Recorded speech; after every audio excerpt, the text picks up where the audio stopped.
Thank you, Graham. And we'd like to invite up the real stars, Ruby and Christian, who are going to start with a testimony.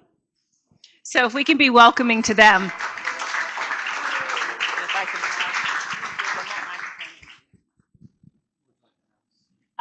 As long as Shredded. Is it okay if they stand there? Okay, great. Thank you. Yeah, if you want to set that down. Go for it. Okay, great. Would you like to introduce yourselves, how long you've been married, and any kids that you have? Sure. So we are Ruby and Christian Bosa. We have been married 14 years as of October 1st this month. Thank you. And we have a 7-year-old daughter, Olivia. Thank you very much. So we invited them up, and next week we have another testimony, so they're the best parts. And Ruby and Christian have done the CHIP series. So what we wanted them to do was share a little bit about before and after. So could you share a little bit about, before you did the CHIP series, how you both expressed your anger, and how did your fights typically go? Sure, I can get started. So I think as with a lot of other, experiences in human life, the way that we approach something as probably a function of both nature and nurture. I think my personality type is a very introverted personality type, and so I often take a lot of space and time to process my emotions, my thoughts, before I can actually communicate with my wife. And growing up as a kid, anger really wasn't modeled very much in my household. And when it did come across in my brother and I have a younger brother, he's a year younger, and we would always at each other's throats.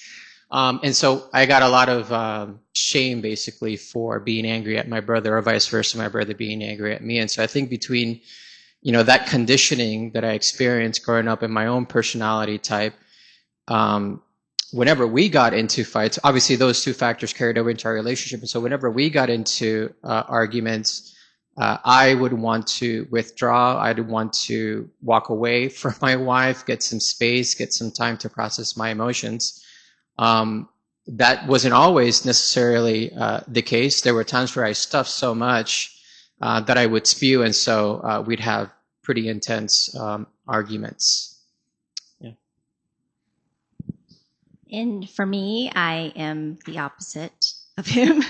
I wanted to actually read a sentence that really helped me kind of realize what anger is for me. I don't know whether it's session 1 or 2, there's a sentence that says, we can be deceived regarding anger because we express anger in such a variety of ways that many people assume anger is not an issue in their life. And that is really me. I didn't think anger was an issue in my life. Growing up, it's not modeled a lot in my home at all. I wasn't taught that anger was bad. It's just I didn't see it being managed in a healthy or unhealthy way. And so I've stayed pretty ignorant to anger. And when, as a spewer, I think that's my primary, I also realized that because I can be so ignorant to it, my husband would disagree. But by the time that I feel anger rising, I actually don't even recognize it. I think it's completely justified because by that time, it's like I've turned into Hulk, and Hulk doesn't know that he's turned into Hulk. So unless somebody else tell him. So by the time that happens, I lash out and I wouldn't even know what took over me. And so I never really actually recognized that to be an issue. Thank you, Ruby. And Christian, as you mentioned, your tendency is to withdraw, and Ruby would get more emotional, or Hulk as she called you. Can you reflect what that did to you as you heard her strong emotions coming out?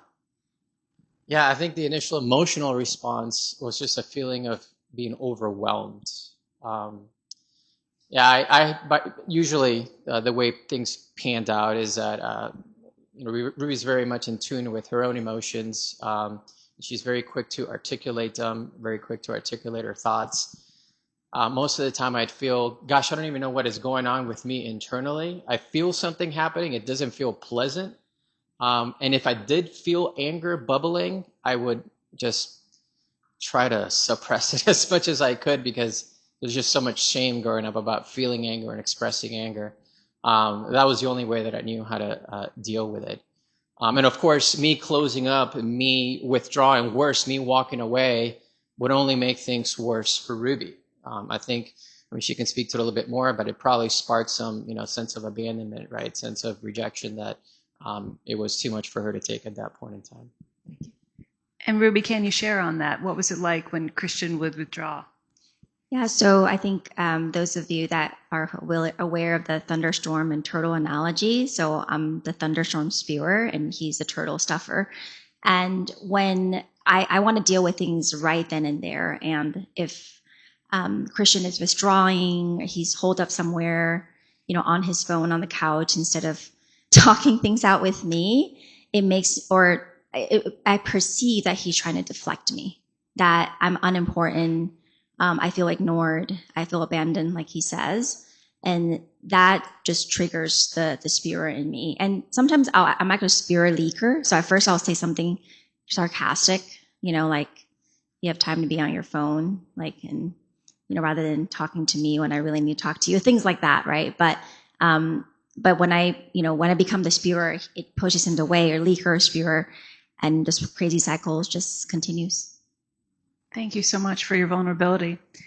And you guys have mentioned that you've worked through this series. So can you talk a little bit more about what happens now? How are you both expressing your emotions and or your anger now that you have some more tools? Yeah, we don't fight.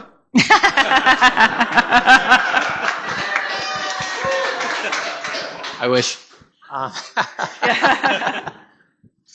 No, I think for me, it started with changing my views, my stance on anger, right? So I think, I forget which chapter in the book Chip talks about how, there's a negative, less constructive way of seeing anger, something shameful, something bad. And there are more constructive ways of seeing anger. The two things that stood out for me, and I think it's like a 3 bullet point list, are anger is morally neutral. That was game changing for me.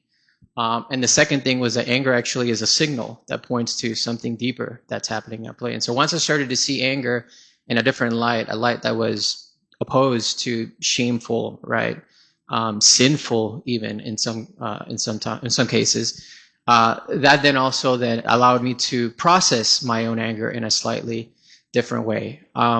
We still fight. Just a couple of nights ago, we got into it pretty intensely.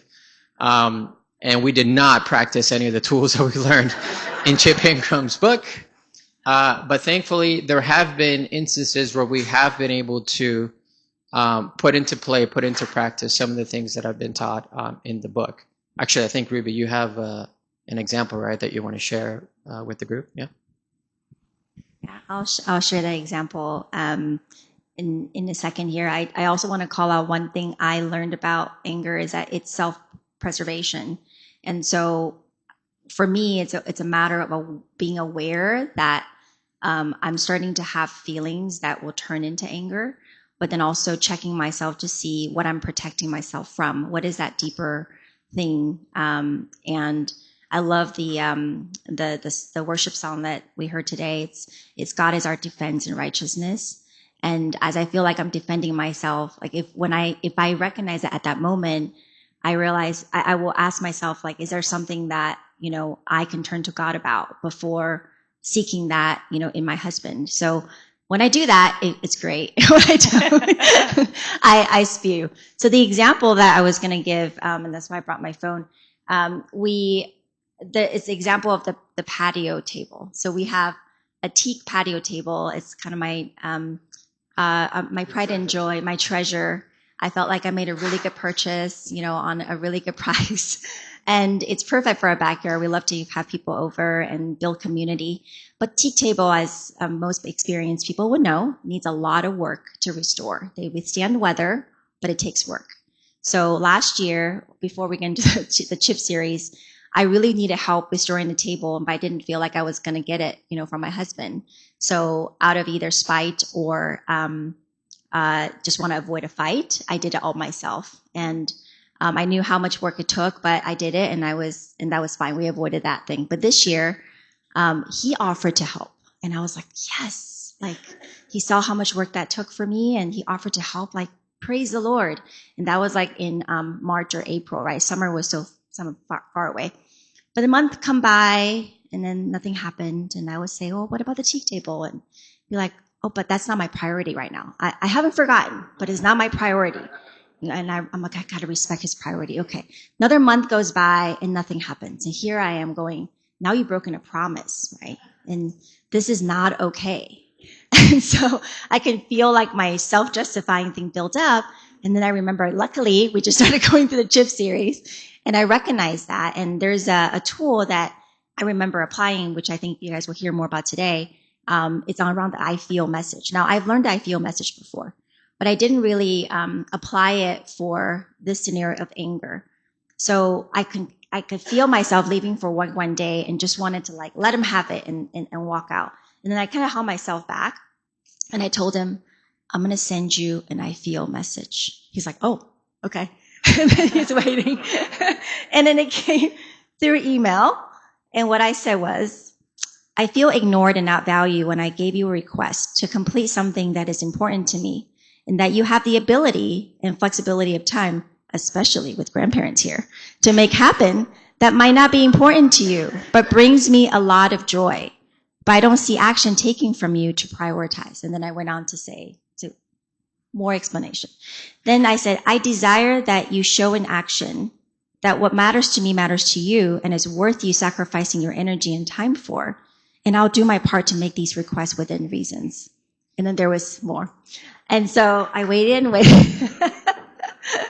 And then he came back a few hours later and he says, thanks for sharing how you feel.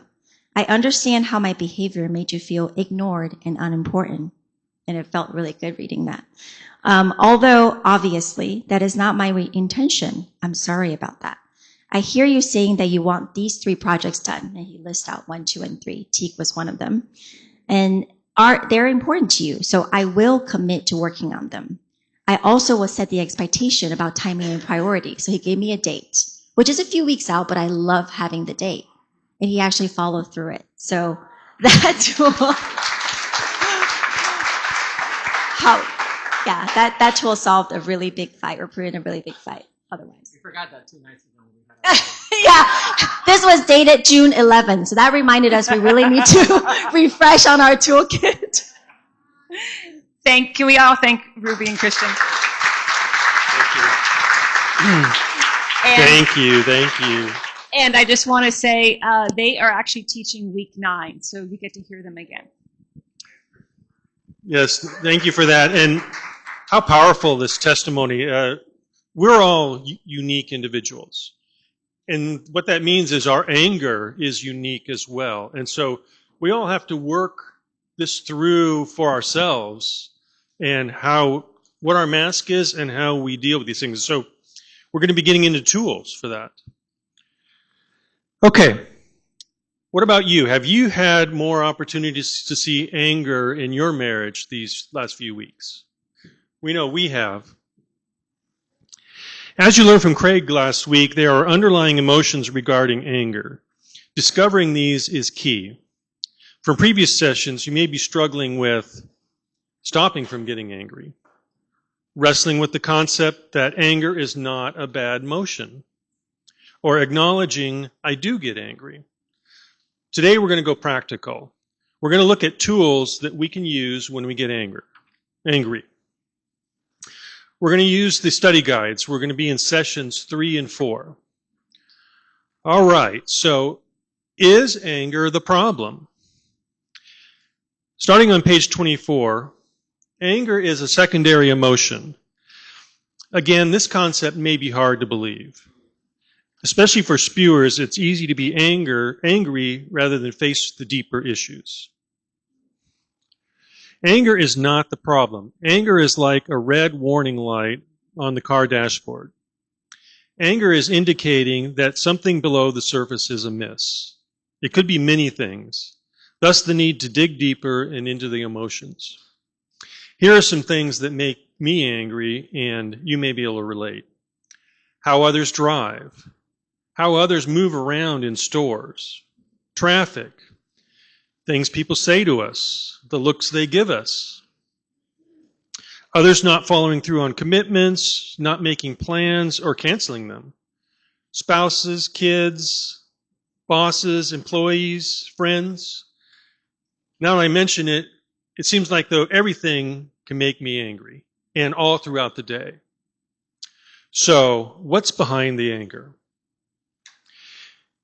Anger artificially helps us feel in control when we are feeling out of control, and falsely helps us feel powerful when we're powerless.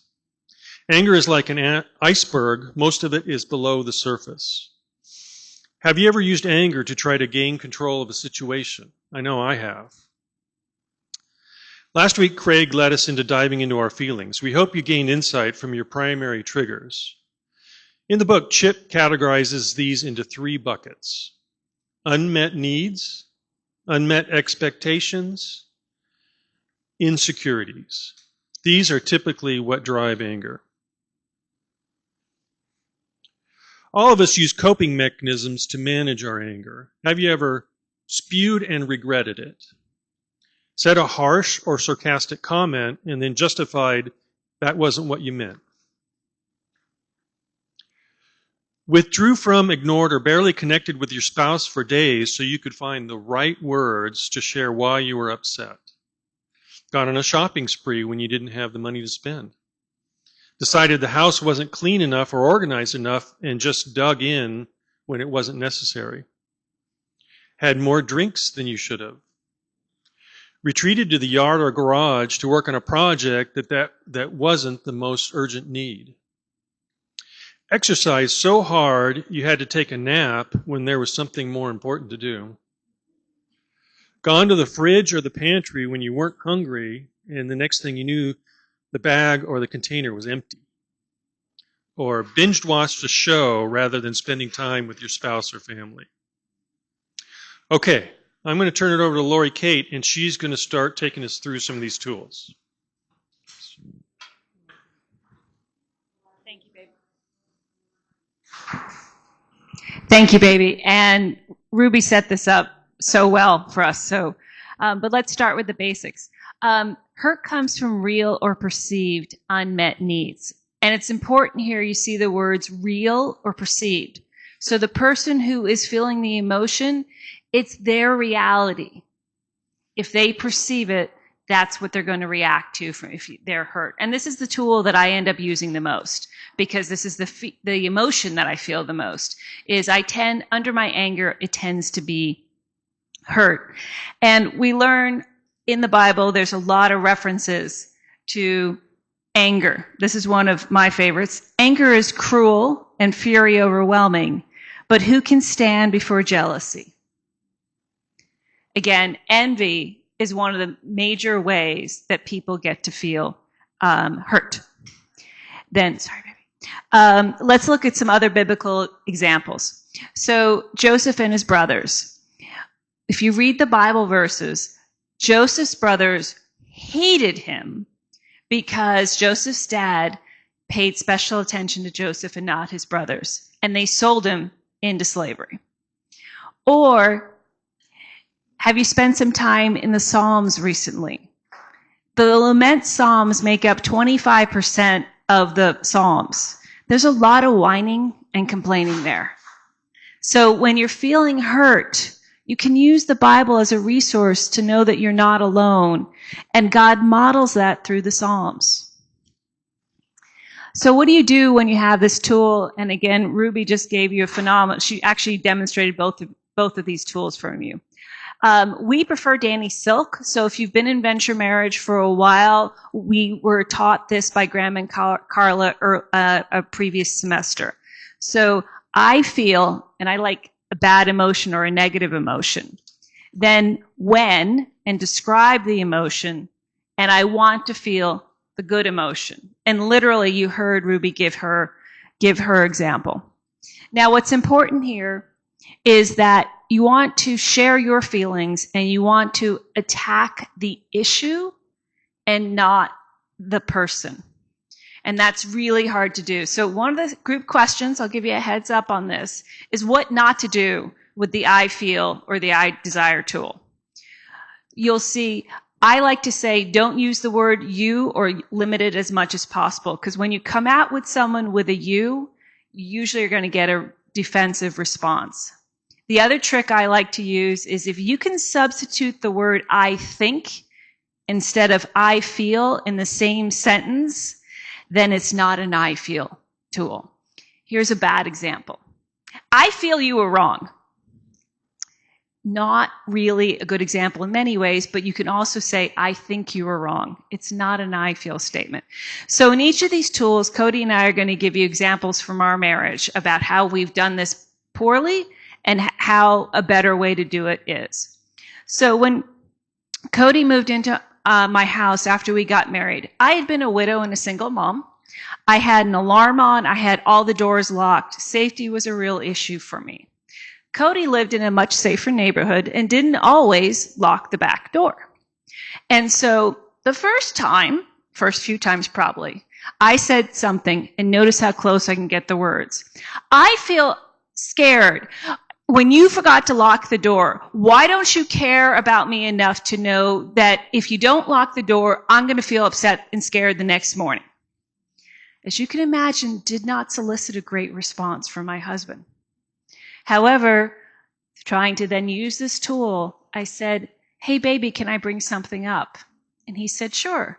I said, I feel scared when I wake up and I see that the back door hasn't been locked. I know nothing happened, and I know that you've been trying really hard to lock the door.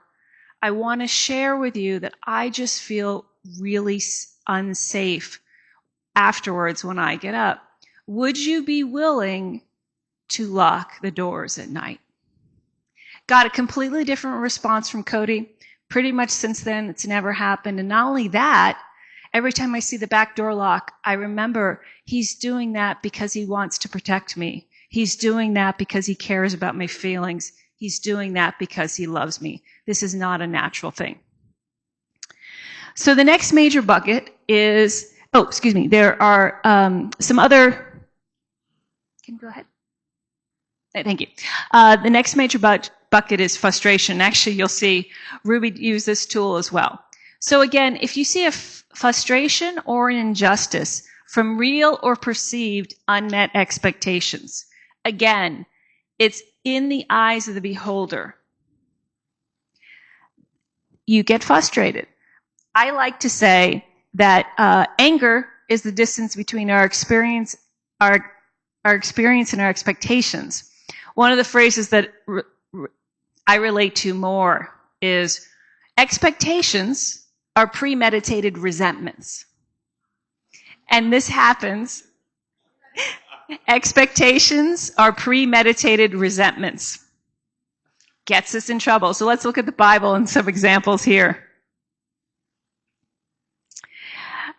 A gentle answer deflects anger, but harsh words make tempers flare.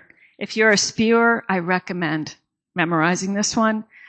Doesn't always work, but it helps. And another biblical example is,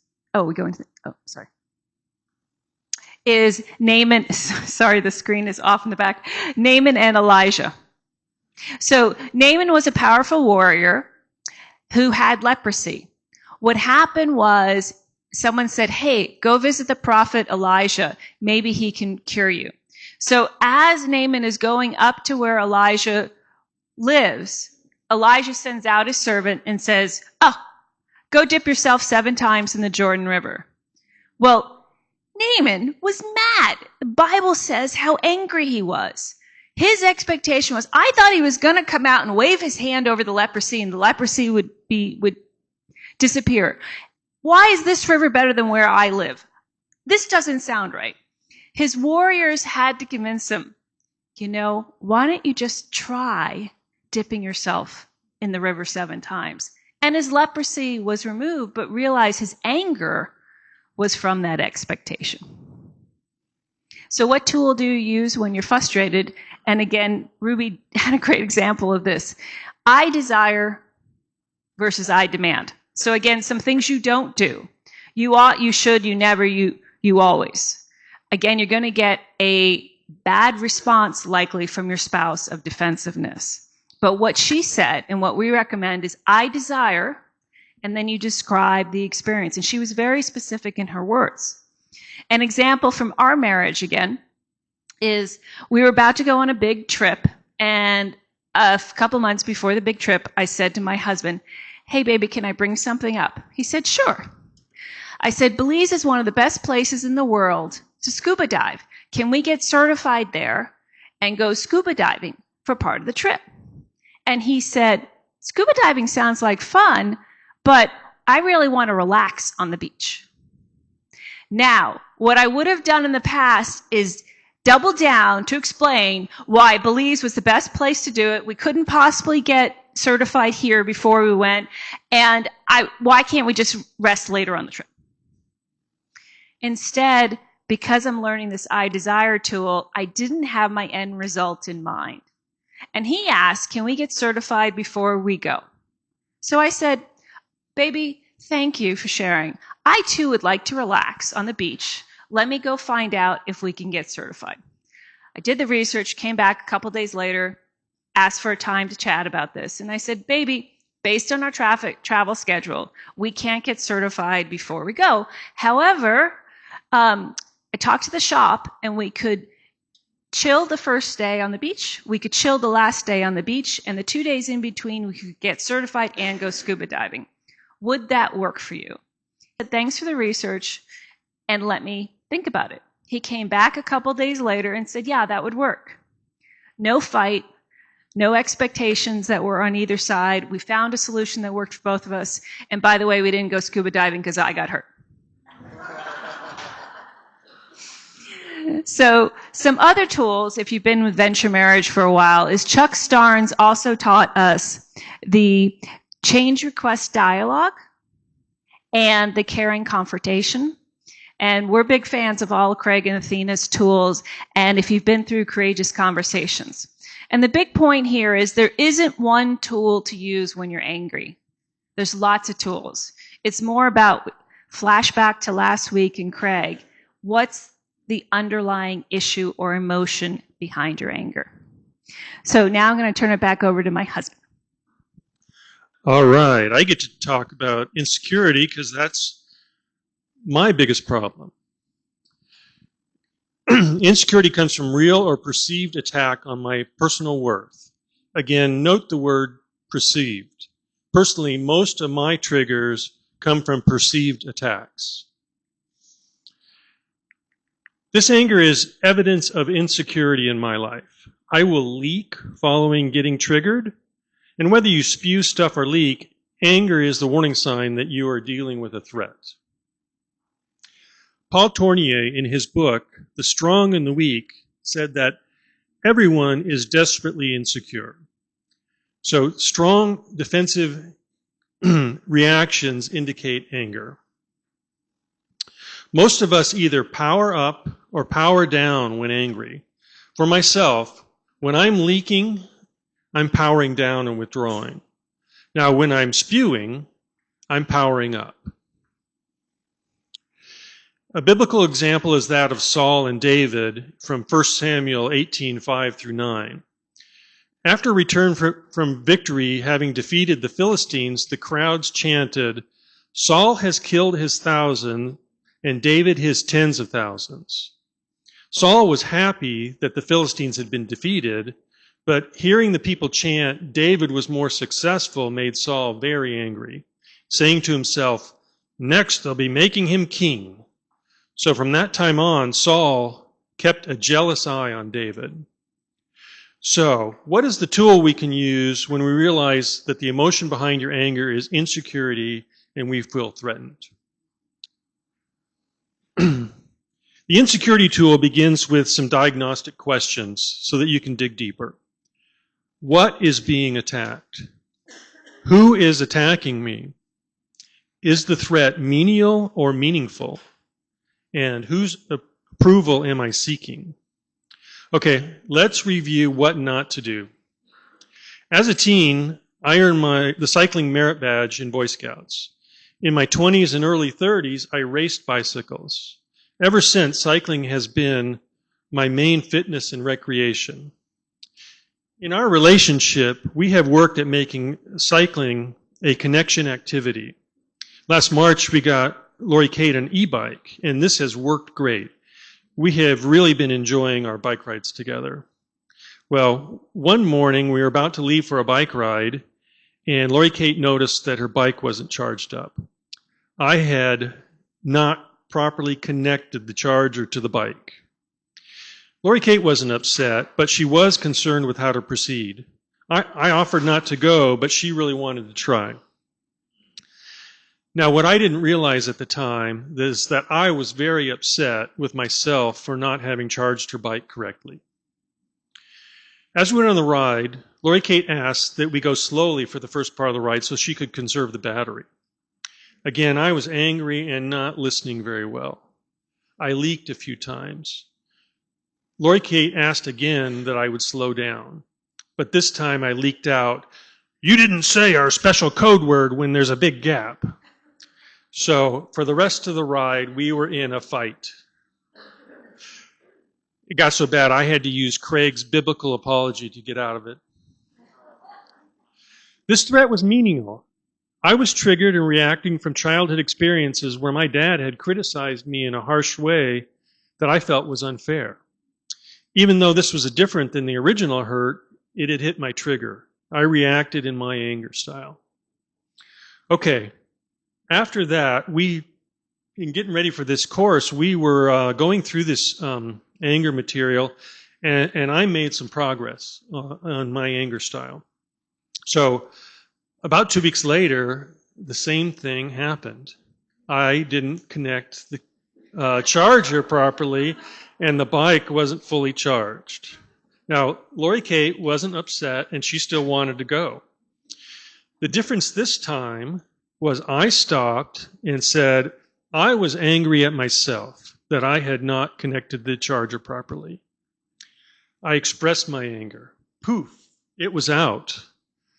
For me, this works great. Graham mentioned this a couple weeks ago. Speaking the anger can get it out, and it's no longer being held within. There's nothing to leak out later. I named the anger. No leaking at Lori-Kate. No fight. We had a great ride. Now, side note, I double check the connector every time I plug it in. Okay, so if you've been in venture marriage for a while, another tool you can use is Craig and Athena's 3 chairs. Okay, we've thrown a lot of tools at you and a lot of feelings, so Lori-Kate's going to take some time now to summarize. And to be clear, I also had to use the true apology to apologize for that fight. So in summary, and this table is in your handout. If you're feeling hurt, we recommend that you use the I feel tool. And we're going to have a practice time with your spouse today to try this. If you're feeling frustrated or perceive an injustice, we recommend the I desire. And again, Ruby did a great job of modeling. She did both of them, right? And the third tool, which Cody just went over, is if you're feeling threatened or insecure, there's several different diagnostic questions that you can ask to figure out if you're feeling threatened, and is it menial or is it meaningful? So in summary, the first step in overcoming the destructive power of anger is the courage to look below the surface. And don't diminish this. It's really hard to do, and you're breaking old strongholds when you did this. But with Craig's teaching last week, the secret is the motion below. The next thing we share is that anger is the light on a dashboard indicating that something's wrong. And again, Graham and Carla 2 weeks ago went over this with some different authors and how they described anger. Anger is showing that something else needs to be looked at. Anger is about self-preservation. It's our way of protecting ourselves from painful, hard to deal with hurts, frustrations, and insecurities. And we want to, again, give you help. Just like Ruby and Christian, even though you know all these tools, it doesn't eliminate fighting. So when I was first doing these slides, I would have said we hadn't had a blown out fight from August until March. And then August hit. We got in a 2-day fight that we couldn't get out of. We reached out to our therapist. It took him 2 hours. He was ready to reconcile before I did. Sometimes you need a third party. You don't have to do this alone. I know some people have just shame thinking about anger, and other people don't want to ask for help. But Venture has free biblical life coaching. You can also go to the Christian Counseling Center. That's how we found our counselor. Or you can reach out and talk to a third party, maybe a trusted advisor that you want to do. Some of you are familiar with Chuck Starnes. Chuck Starnes is a relationship coach. We would recommend reaching out to him. So that is the end of the formal teaching time. And we're going to separate today in 2 different sections. So the first section, we're going to spend about 10 minutes talking about the questions as a group. And then I'll come back up and describe the couple exercise. Thank you.